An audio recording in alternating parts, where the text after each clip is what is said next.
बिहार विधानसभा चुनाव 2025 की तैयारियां जोरों पर हैं और इसी के साथ एनडीए गठबंधन के भीतर सियासी उठापटक भी तेज हो गई है। ऐसे वक्त में मुख्यमंत्री नीतीश कुमार और लोक जनशक्ति पार्टी रामविलास के अध्यक्ष चिराग पासवान की सीएम हाउस में मुलाकात हुई है और इस मुलाकात ने बिहार की राजनीति में एक नया सस्पेंस पैदा कर दिया। एक तरफ ये मुलाकात एनडीए की एकजुटता का संदेश देती है तो दूसरी ओर सीट शेयरिंग को लेकर अंदर खाने चल रही रस्साकशी की झलक भी इस मुलाकात में दिखाई देती है। इस वीडियो में आपको समझाएंगे कि इस मुलाकात के पीछे राजनीतिक बिसात क्या है, चिराग को कितनी सीटें मिल सकती हैं और नीतीश अपने बाकी सहयोगियों को संतुलन में रखते हुए एलजेपी को एनडीए में कैसे समायोजित करेंगे, यानी कितनी सीटें जो हैं वो एलजेपी के खाते में आएंगी। नमस्कार, टीवी 9 बिहार झारखंड पर आपका स्वागत है। आपके साथ मैं हूं भविष्य त्यागी। सबसे पहले इस वीडियो में समझते हैं कि 2020 से 2024 तक, चूंकि अब 25 में चुनाव होने जा रहा है, लेकिन इन बीते 5 सालों में किस तरीके से नीतीश और चिराग पासवान, इन दोनों की पार्टी के भीतर रिश्ते एक रोलर कोस्टर की तरह रहे हैं। चिराग पासवान और नीतीश कुमार के रिश्ते हमेशा से ही सधे हुए नहीं रहे। 2020 के विधानसभा चुनाव में चिराग ने अकेले चुनाव लड़ने का फैसला लिया था और खुद को मोदी का हनुमान बताते हुए जेडीयू को टारगेट किया। नतीजा यह हुआ कि कई सीटों पर जेडीयू को नुकसान पहुंचा और बीजेपी को फायदा। इसे नीतीश कुमार आज भी भूले नहीं हैं। लेकिन 2024 की अगर बात की जाए तो लोकसभा के चुनाव में सियासी समीकरण पलट गए। बीजेपी की कोशिशों से दोनों नेता एक साथ आए, दोनों पार्टियां एक साथ आई और चिराग की पार्टी को हाजीपुर समेत 5 सीटें लोकसभा की मिली, जीत हासिल की। इन सीटों पर नीतीश कुमार ने न केवल गठबंधन धर्म निभाया बल्कि चिराग की सभाओं में एक तरीके से कहा जाए तो समर्थन भी दिया, वो मेहनत भी की चिराग पासवान को लोकसभा की सीटें जिताने में। यह बदला हुआ समीकरण अब विधानसभा चुनाव के सीट बंटवारे की दशा और दिशा तय कर रहा है। 243 सीटों का खेल और एनडीए की दुविधा क्या है, यह भी आपको समझाएंगे। दरअसल बिहार विधानसभा में कुल 243 सीटें हैं। अगर एनडीए गठबंधन की बात की जाए तो इसमें जेडीयू, बीजेपी, हम, एलजेपीआर और कुछ और छोटे दल शामिल हैं। अब सवाल यह है कि कौन कितनी सीटों पर चुनाव लड़ेगा, वो सीट शेयरिंग का फॉर्मूला क्या होगा। पहले 2020 में किसको कितनी सीटें इस गठबंधन के तहत, एनडीए के गठबंधन के तहत मिली थी, ये आपको बताते हैं। जेडीयू को उस वक्त 115 सीटें मिली थी जिस पर जेडीयू ने चुनाव लड़ा। बीजेपी की 110 सीटों पर चुनाव लड़ी थी। हम की अगर बात की जाए तो 7 सीटों पर यह पार्टी लड़ी थी। वीआईपी जो अब एनडीए से बाहर है, जब 2020 में एनडीए के साथ वो लड़ रही थी तब 11 सीटें उसको दी गई थी। अब 2025 में वीआईपी गठबंधन से बाहर है और एलजेपीआर के आने से नया समीकरण बन गया है।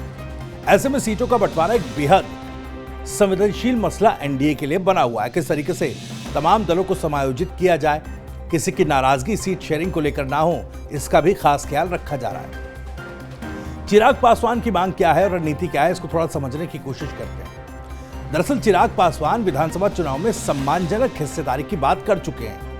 उन्होंने झारखंड की चतरा सीट को लेकर जो बयान दिया था वो एक संकेत है कि वो अब गंभीरता से गठबंधन में जगह बना चुके हैं। सूत्रों के मुताबिक एलजेपीआर कम से कम 30 से 35 सीटों पर दावा कर रही है। उनके समर्थकों ने बीते दिन पटना में बड़े बड़े पोस्टर लगा दिए जिसमें चिराग को बिहार का अगला मुख्यमंत्री बताया गया। ये मांग की गई कि उनको अगला मुख्यमंत्री बनाया जाए। भले ही चिराग ने सार्वजनिक रूप से सीएम बनने की इच्छा को खारिज कर दिया, इन पोस्टर्स के दावों को खारिज कर दिया, लेकिन क्या एक रणनीतिक दाव है जिससे वो ज्यादा से ज्यादा सीटें निकलवा सके?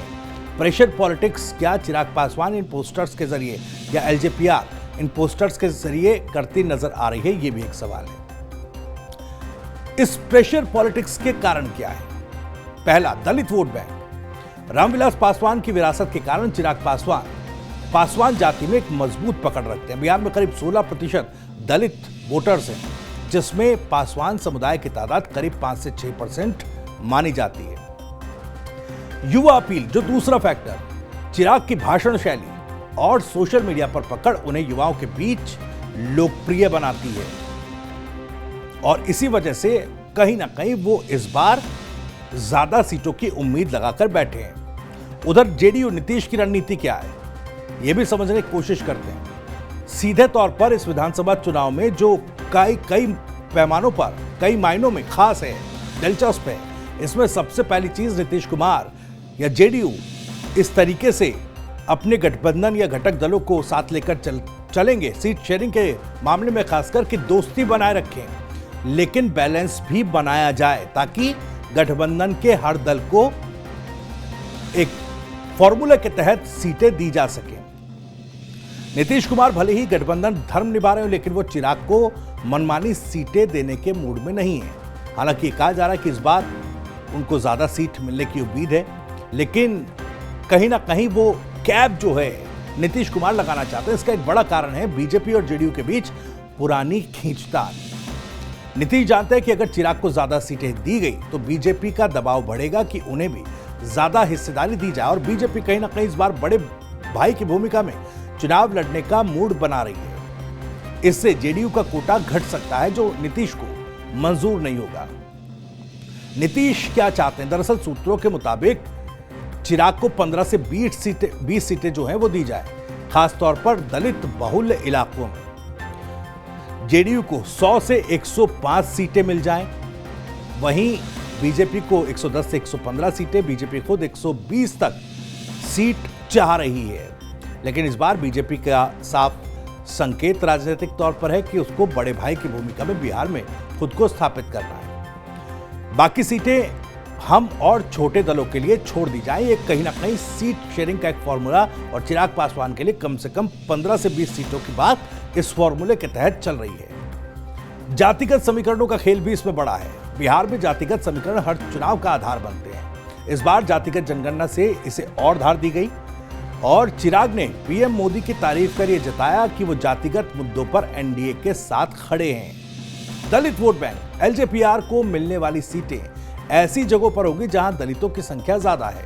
ओबीसी वोट ये जेडीयू और बीजेपी दोनों के टारगेट पर है।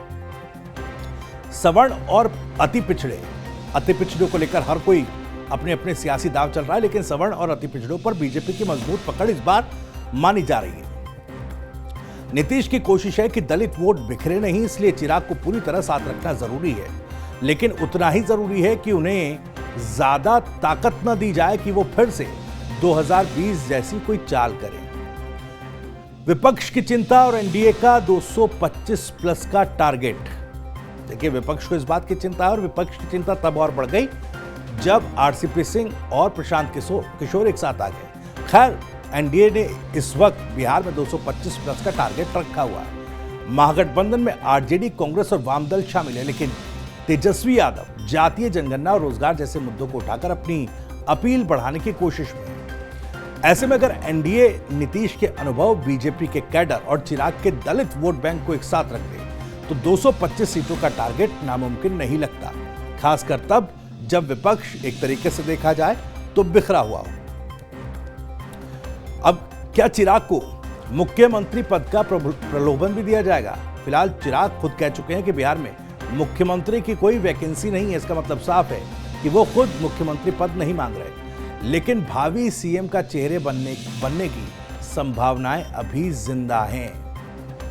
नीतीश कुमार के भविष्य पर बीजेपी और चिराग दोनों नजरें बनाए हुए हैं। अगर 2025 में जेडीयू कमजोर हुई और बीजेपी को बहुमत मिला तो चिराग जैसे युवा नेता को डिप्टी सीएम या अगले सीएम फेस के तौर पर तैयार किया जा सकता है। खैर, कितने सीटें मिल सकती हैं एलजेपी को, ये बड़ा सवाल।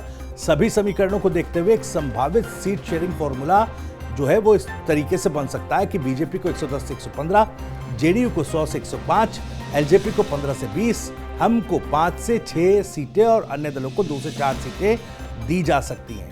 हालांकि यह फॉर्मूला अभी फाइनल नहीं है, लेकिन नीतीश चिराग की मुलाकात इस दिशा में आगे बढ़ रही है। अंत में सवाल ये नहीं कि चिराग को कितनी सीटें मिलेंगी, सवाल ये है कि क्या एलजेपी को साथ रखकर नीतीश एनडीए को जीत दिला पाएंगे, और इस दिशा में क्या वो आगे बढ़ रहे हैं। और इस मुलाकात में इन्हीं तमाम फॉर्मूलेज और समीकरणों को सेट करने के लिए कवायद चल रही है। और हां, अगर ऐसा है तो ये मुलाकात जो है बिहार की राजनीति में एक अहम मोड़ साबित होगा इन चुनावों से ठीक पहले। खैर, सीट शेयरिंग को लेकर जो भी तमाम और अपडेट्स आएंगी सबसे पहले आप तक पहुंचाएंगे। माफ कीजिएगा, बिहार से जुड़ी और भी तमाम खबरों को सबसे पहले जानने के लिए सब्सक्राइब जरूर करिए TV9 बिहार झारखंड। नमस्कार।